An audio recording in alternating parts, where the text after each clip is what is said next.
Assalamualaikum warahmatullahi wabarakatuh. Perkenalkan, nama saya Anissa Terkia dari Program Studi Pendidikan Masyarakat dengan NIM 11046220883. Kali ini saya akan membawakan presentasi mengenai model proses dalam riset aksi penelitian.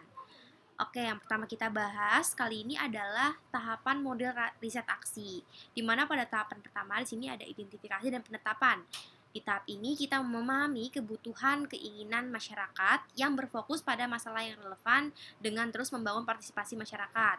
Masyarakat harus ikut andil dalam menentukan kebutuhan, keinginan, dan masalah apa yang ada pada komunitas masyarakatnya. Nah, setelah kita mengidentifikasi dan kita tetapkan apa saja kebutuhan, keinginan, dan masalahnya, kita lanjut ke tahap perencanaan, di mana pada tahap ini kita membangun rencana yang terukur, realistis, dan berkelanjutan untuk mengatasi permasalahan dan memenuhi kebutuhan serta keinginan masyarakat. Nah, pada tahap perencanaan ini, semua pihak, baik peneliti maupun lapisan masyarakat komunitas itu harus terlibat dalam membuat perencanaan ini. Setelah diidentifikasi dan kita buat rencananya, tahap selanjutnya adalah kita implementasikan atau kita laksanakan program yang telah kita rencanakan sebelumnya. Nah, di sini kita mewujudkan rencana yang telah kita buat. Tujuannya itu untuk mencapai tujuan program gitu. Apakah nanti program ini tercapai sehingga menghasilkan perubahan gitu, perubahan yang signifikan. Nah, selanjutnya itu tahap terakhir itu ada monitoring dan evaluasi. Di monitoring ini kita melakukan pemantauan dari implementasi program yang telah kita jalankan. Apakah program ini telah mencapai tujuannya dan apakah memberikan dampak perubahan di masyarakat gitu. Nah, setelah itu kita lakukan evaluasi dari identifikasi, perencanaan, dan implementasi, apa saja yang harus kita kembangkan, yang harus kita perbarui, dan yang harus kita sesuaikan kembali seperti itu. Selanjutnya ada landasan proses dalam riset aksi. Nah, landasan ini menekankan prinsip partisipasi, keadilan sosial, dan juga pemberdayaan yang berakar pada teori kritis, yaitu selalu mempertanyakan status quo dan juga perubahan. Lalu pragmatisme di sini menekankan nilai praktis dan juga konstruktivisme, mempercayai bahwa pengetahuan ini merupakan hasil dari interaksi sosial. Nah, landasan dari riset aksi ini juga menekankan siklus berulang, yang mana kurang lebih itu mencakup tahap perencanaan, tindakan, pengamatan, dan juga refleksi dengan melibatkan partisipasi aktif anggota masyarakat dalam semua tahapan penelitian yang sudah dijelaskan sebelumnya gitu. Nah, dalam riset aksi ini kita bisa menggunakan banyak metode ya. Yang pertama itu ada metode kualitatif. Metode kualitatif ini dalam riset aksi memiliki konsep seperti memberikan wawasan mendalam tentang kompleksitas pengalaman manusia dan juga dinamika sosial dalam riset aksi pendidikan masyarakat yang dilakukan dengan teknik wawancara, forum group discussion, observasi, analisis dokumen, ataupun juga kajian literatur. Nah, dalam metode kualitatif ini memiliki kerangka teoritis gitu, yang mana ada fenomenologi, etnografi, dan grounded teori.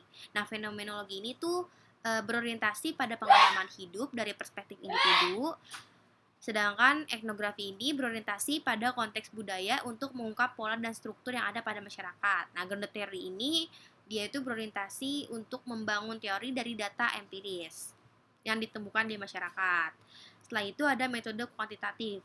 Nah, konsep dari metode kuantitatif dalam riset aksi ini menawarkan bukti statistik untuk mendukung temuan penelitian dan membimbing pengambilan keputusan berbasis bukti dalam riset aksi pendidikan masyarakat.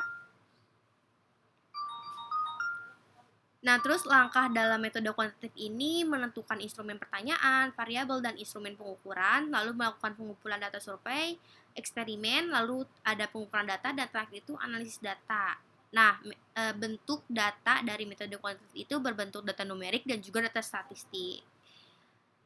Terakhir itu ada metode campuran, yang dimana konsep dari metode campuran ini menggabungkan metode kualitatif dan kuantitatif yang bertujuan memberikan pemahaman komprehensif fenomena kompleks dalam pendidikan masyarakat.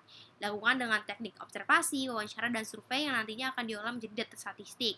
Nah, metode campuran itu kan kita udah tahu ya bahwa metode campuran ini menggabungkan metode kualitatif dan juga kuantitatif. Jadi tekniknya juga dari teknik kuantitatif maupun kualitatif.